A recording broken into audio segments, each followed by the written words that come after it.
naman sa ating pabaong pampa-good night, hindi lang mga tao naghahanap ng paraan para mapreskuhan ngayon tag-init. Pati mga aso abay nakikibit dahit na din.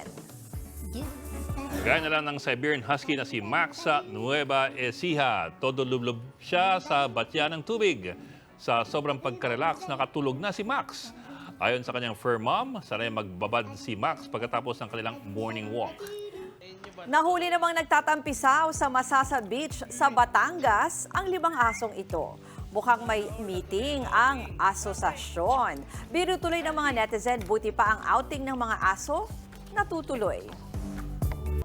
Mga kapatid, Ed Lingaw po, maging maalam at may pakialam sa mga napapanahong balita sa ating bansa.